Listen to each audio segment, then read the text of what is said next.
Hi everyone, it is Wednesday, the 29th of June, 2016, and this is episode 76 of Serenova Crafts. I'm your host, Jessica. I can be found as Serenova on Ravelry and Twitter, and as Serenova Crafts on Instagram. You can find the show notes for today's episode on my blog or in the Ravelry group, links down below if you're on YouTube. Sorry, I got a message on my computer. I was cleaning up the thing. This is attempt 2 to record because the first time it didn't go real well. It is far later in the... Sorry, I keep adjusting my shirt. It's bugging me. It's far later in the day than I normally record. Normally I do this at like 9 or 10 o'clock in the morning. It's now early afternoon. I had a bit of stuff to get done today. As you can see, the background behind me has indeed changed. Kevin's car, which was on the ground here, is now leaning up against the wall over there, out of frame, because I need to be able to get to my bookcase, and I'm trying to clean up this room because Kevin bought himself a 3D printer, and he's off next week, so he is going to attempt to assemble it. I'm going to see if he can't teach me how to make spindle whorls and spinning wheel bobbins. I need to think of words. This is a thing. So, you know, sorry, I need to respond to my friend. We were talking about going and working out this afternoon, but they would prefer to work out later in the evening. I'm busy tonight, so I'm just going to go walk on the treadmill this afternoon by myself after I am done recording. It's just a quick, 5-minute walk from my apartment building, so I can walk down there, use the treadmill for like half an hour, walk back, shower, then go to a meeting I have this afternoon, which that's something I'm not even going to get into. I really tired myself out on Monday, actually, because I was exercising. And that has nothing to do with knitting or this podcast or whatever. But actually, I am going to put it out there. I am trying to exercise more. I'm trying to lose a little bit of weight. And so I'm just going to put it out there. You guys call me on it. Ask me about it. Like, seriously, I'm putting it out there because, I need the public to shame me into actually doing it. Well, not shame me, but just kind of keep me accountable. Just be like, have someone that I'm telling, hey, yes, I'm actually doing this. So, yeah. Oh, before you wonder too much about the shirt, this is, I'll stand up so you can see it. This is the Boston skyline. Sorry, I'm trying to look at it upside down. This is the Zakim Bridge. This is other skylines. That's the Citgo sign by Fenway Park, and we have like the Prudential Center and the Hancock Building and a bunch of other things. I received this shirt. Well, I didn't receive it. I bought this shirt after the 2013 Boston Marathon bombing, because all proceeds of the shirt, it was set up as a fund to go to, all the proceeds of the shirt went to the fund to help victims of the bombing. And I actually just found it recently, and I'm like, hey, I'll wear it on the podcast today. Good cause, right? So, I have a little bit of knitting to talk about. No spinning. Do have some crochet as well. I have a whole saga with my phone, which I may or may not get into at the end. And I realized last week I forgot to talk about the fact that I went to the aquarium with my mom. So I will talk about that as well at the end. So first thing first, I finished my socks. This one still needs to get washed, but that's okay. I have the other one for pretty pictures. This is my pattern that is going to be up for sale on Ravelry. I am calling it Harvest Grain. Comes in 2 sizes, 64 or 72 stitches. I will be releasing the pattern page sometime this afternoon. If I get the pattern page out before I post this podcast, there will be a link in the show notes. If not, I will edit it in afterwards. So either way, there will be a link in the show notes. If you are interested, this is going to go on sale on Friday, the 1st of July, for $2. Now, the normal price is going to be $4, but for the first 48 hours, which is Friday and Saturday of this week, it is going to be on sale for $2. This pattern does use the Fish Lips Kiss Heel, which does cost $1 on Ravelry, but a lot of people who knit socks already have the heel, and it's only $1, so, it's $1 US, but still, it's $1, it's not that much. And if you don't want to buy it, or you like a different kind of heel, feel free to substitute your own.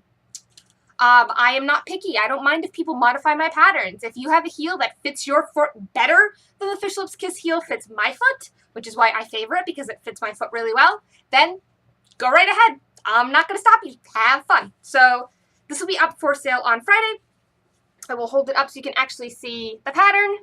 So sale on Friday, pattern page will be going up ahead of that so people can fave and my test knitters can link their project pages, and I can get photos up and everything and have it ready for going on sale on Friday morning.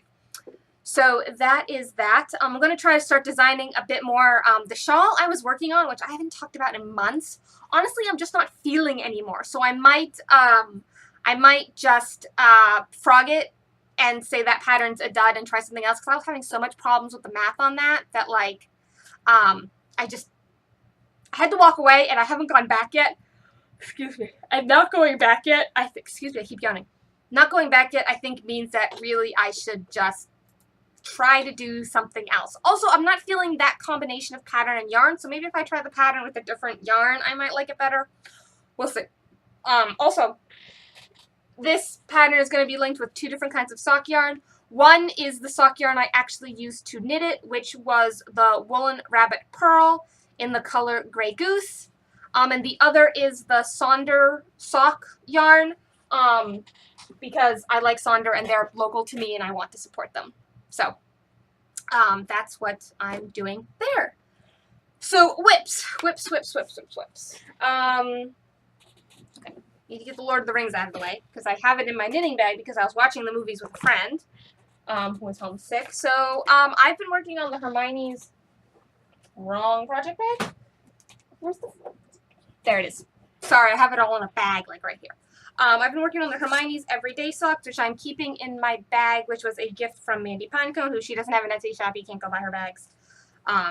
Maybe she should do that. I don't know. Totally up to her. So I'm actually in the middle of a row, but it's DPN, so that's okay. I am almost to the point where I'm going to start the heel on the foot. I was here last week where the marker is. You can see that. So I've done couple of inches since last week. I think another 2 or 3 pattern repeats, and it will be time for me to do the heel. Pattern repeats are only 4 rows, so that's not very much, and that should get me to a good place to do the heel. I'm going to move the marker now because, yeah, pull that needle out.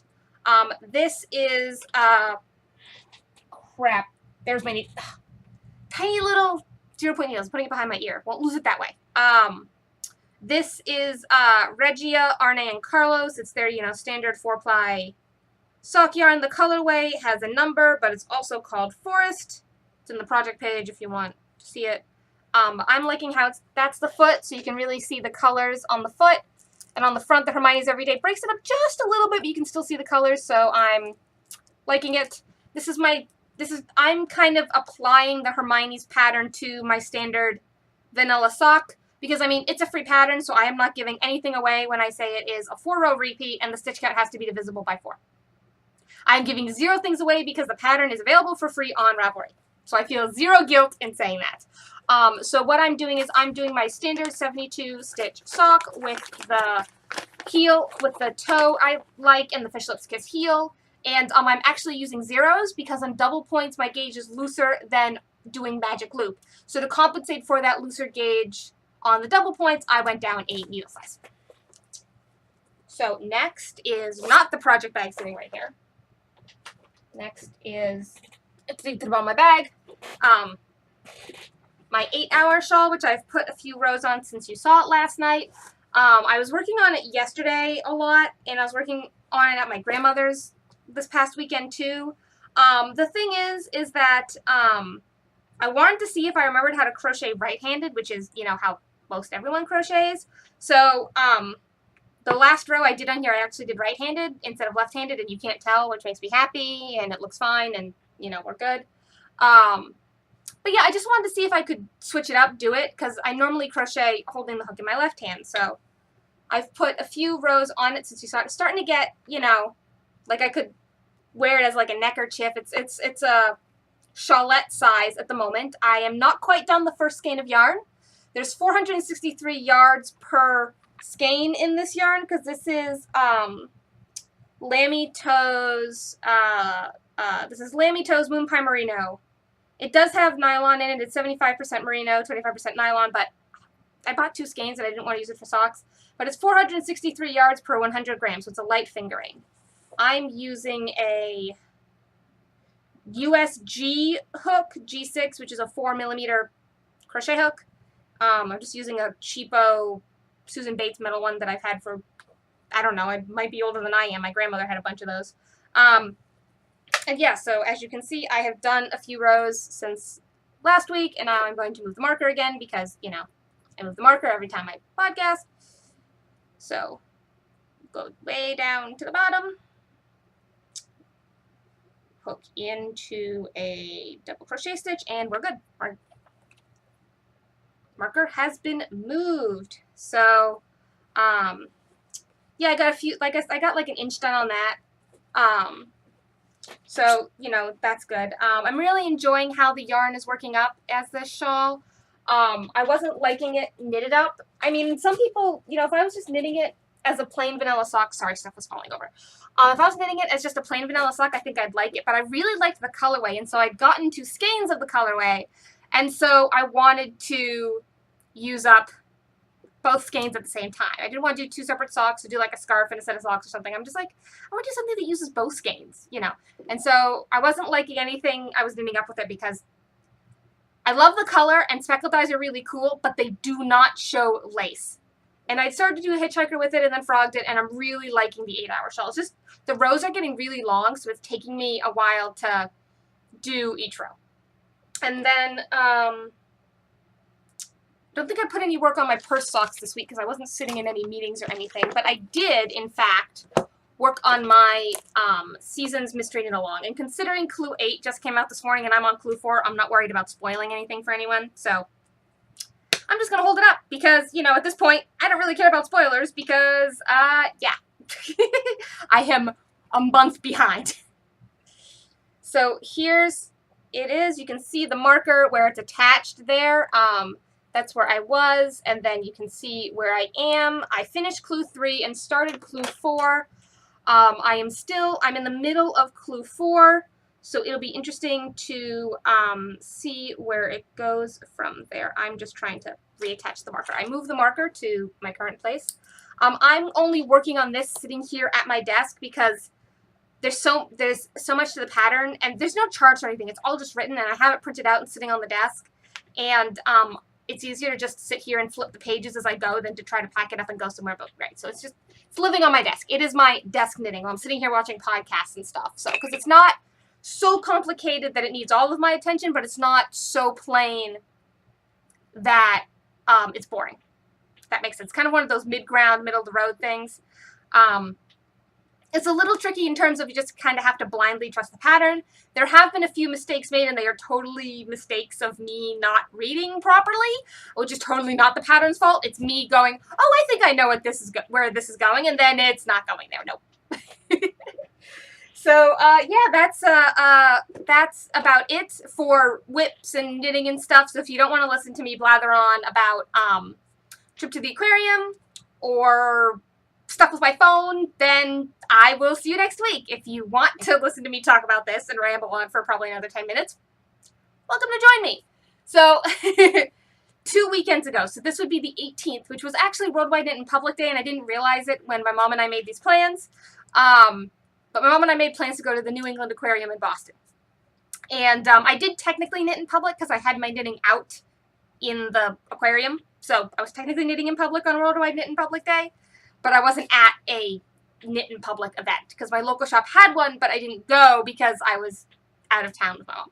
So from where I live in New Hampshire, Boston's about 45 minutes. So we parked in a garage that was 2 blocks from the aquarium. The aquarium's right on the harbor in Boston. It's actually built on a pier in Boston Harbor. So, but when I say it's on the harbor, I mean it's on the harbor, as in there's water underneath the building.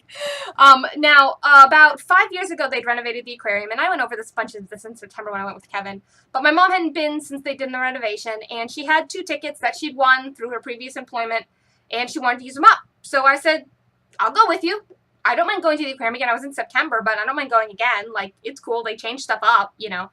So we went, and we aimed to be there. Mom picked me up at just after 8 in the morning, and we got into Boston just after 9. We made a couple of stops, like, you know, to get Dunkin' Donuts for breakfast and stuff.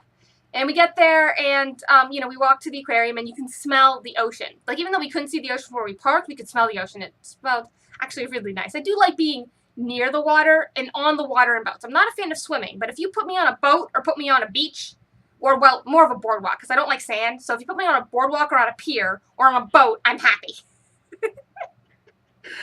I don't like sand. Sand and my hair don't go along because it takes forever to get it out. But anyways, so we went, and it turned out that the special exhibit right now was all on octopuses. And yes, octopuses is the correct pluralization of octopus. It is not octopi. It is octopuses, at least in English. Don't ask me about any other language, but in English, the correct plural of octopus is octopuses, according to the New England Aquarium employees. And since that is their job to know that stuff, I'm going to trust them on this. So their special exhibit was all about, you know, it's called Tentacles, and of course it was all about octopuses. And so that was really cool. They had two large South Pacific octopuses in the aquarium. They had little baby ones too. I'll put in pictures at the end because I do have pictures. I need to take them off my phone because I've been bad, but I do have pictures. So you will be able to see what I'm talking about. And then, you know, so we just kind of wound our way up because the building's kind of in a spiral with ramps and stuff. And the center has this big tank. And by big tank, I mean it's 4 stories tall and holds tens of thousands of gallons of water. It's a simulated coral reef, and there are small sharks in there, and they actually redid the lighting at the top so that it mimics the change in lighting throughout the day, and it mimics a day-night cycle for the animals inside. Because there are actually no windows, or there's very few windows in the aquarium. It's actually very dim on the inside, but you can spiral up the outside of the tank to get from the very bottom of it to the very top of it. There's a few stingrays, 3 turtles, some sharks, and various fishes. And by various fishes, I mean there's like 100 species in there. There's penguins on the very bottom around the base of the tank. And it's really cool to see. They have 3 different kinds of penguins, which was really neat to see. So, you know, you start on the first level and you see like all the tropical stuff, and then you wind your way up to the next level. The next level is all like local stuff, like New England species. So one thing represents like a harbor in Maine, and another one is like this is what you would find on the Connecticut coast. Another one is this is what's on the Cape, and it's all like kind of local ecology, which is really neat. And they had, you know, they had Atlantic salmon and trout and all of that kind of stuff. And they were trying to talk about, you know, responsible fishing and bringing these species back because we've kind of overfished them really badly. And Atlantic salmon are different from Pacific salmon because Pacific salmon, when they swim up into the streams and rivers and stuff, when they spawn, they die. They're dead, right? You've seen that on Discovery Channel, the grizzly bears going after the salmon and eating the eggs and all that stuff, right? Atlantic salmon, on the other hand, don't die after they lay their eggs. They actually swim back out to the ocean and do the whole thing again. So the salmon is actually a little different. They're both kinds of salmon, but there actually are differences, which I thought was really neat. And we got to see some baby octopuses on that level. And then we go up to the next level, and there's more kind of varied exhibits. There was a couple of touch tanks where you could touch stuff like that was local to the waters around here. So it was actually like really cold, because the water was like 40 degrees Fahrenheit. Don't ask me what that is in Celsius. I don't know, but it was cold. It was cold. You know, and it was like horseshoe crabs and starfishes and sea urchins and all this stuff. And there was a really cute tank of little seahorses, which was really cute. And then we did get to see a nautilus. There was seals and sea lions outside, which Mom and I didn't end up seeing one of the shows. But she was more interested in seeing the fish in the big tank and everything than the sea lions. Maybe if we go back again another time, we'll see the show. You know, so eventually we made our way to the top of the tank for one of the presentations where I talk about it. And they had to actually lighten the coral insert on the inside when they redid everything, because if they had too much weight, it would kind of break through the floor of the building and kind of fall into the harbors, which would be bad. Like I said, they have 3 turtles. One of the turtles, she's approximately 90 years old. They've had her since the aquarium opened, and she had been in another aquarium before that. They did do a little bit of a feeding, and they showed like the sharks and some of the fish, which was really neat. And they had some stuff up on that level. Was all about like coral reefs and things that lived in warmer waters than New England, because New England is cold and murky water. Unlike like the Caribbean or Bahamas, which are warm and clear, it's cool and slightly murky up here. And actually, cool and murky water has more nutrients and richness in it than warm and clear water, because cold water, for some reason, can hold on to more stuff. I don't know why, it just does. But so, you know, it was really cool. We had a good day. After we left the aquarium, but I did go to do another touch tank, because I had a touch tank where you could touch stingrays, and they felt weird. Like, the starfish were bumpy, and the urchins were prickly, and the horseshoe crabs, it was a shell, right? But the stingrays were weird. They were smooth, but they weren't. It was kind of like velvet, but wetter, like wet velvet. And they were firm, but they weren't hard, but they also weren't super soft. I honestly cannot describe the sensation of what they felt like. And some of them didn't like being touched, and some of them were right up on the edge of the tank, begging like a puppy to be petted. Like, it was so funny. It's like, okay, they apparently like the feel of people petting them, so I will pet the one that is up at the edge of the tank looking at me just begging to be petted. You know, like, it was the funniest thing. So then after we left the aquarium, we took a walk up the Rose Kennedy Greenway, which is a park that they built when they buried a bunch of the highways in Boston during the Big Dig. And there's a carousel there, and I took pictures of the carousel and I put it in. And instead of the normal horses and stuff that would be on a carousel, every single animal on this carousel is a native creature to New England. So there's like an owl and a hawk and lobsters and trout and salmon and like a squirrel and a fox, and like it's all like local animals, which is really cool. And then we kept walking up to, we walked past Faneuil Hall up to Haymarket Square, which used to be an open market. Now it's like 2 streets and there's an indoor part. And there was like a cookbook thing going on, so we watched some of the demonstrations. Then we were both getting like really tired, so we walked back. We started to walk back through Faneuil Hall, and we were like, it's Saturday, this is a tourist trap, we are getting out. And so we quickly left Faneuil Hall, and we were like, too many people. Like, it was, you had to force your way between people to walk. I mean, it was packed, absolutely packed. And then we just went home. And I proceeded to come home and take a 3-hour nap because I was so tired. Overall, it was a really good day, though. And so, you know, I'm glad I finally got to talk about it on the podcast, because I totally forgot to, you know. And now I get to the part where I talk about my phone. So I'm switching phone companies. I'm not going to say from who, but I'm switching to Google Fi, which is Google's new venture. And I ordered my phone, and it came this past Friday. I have it here. I also have my old phone. Old one's a Samsung. This one's a Nexus. And I attempted to start porting my phone number from my old carrier to the new one on Friday. Well, it is Wednesday, and my number has still not yet ported. I've been escalated to a specialist at this point, and they're trying to figure out just what the bleepity bleep is going on. The Google professionals, the Google support people are way too professional to actually swear, but even they're doing a WTF kind of thing. So, yeah, it's been interesting, and hence the title of this episode, which you finally get to at like 22.5 minutes in. But, so that's what's been going on with me. It's been an interesting week. Like I said, I want to try to exercise more, so once I'm done doing this, I'm going to go walk on the treadmill for a half hour, 45 minutes, which, the reason I'm walking on a treadmill and not outside is that it is currently, what's the temperature here?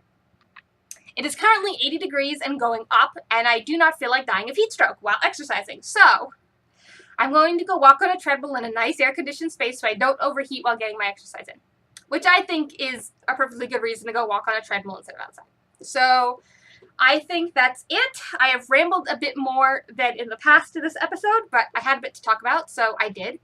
And I guess I will see you next week. So have a good one. Bye!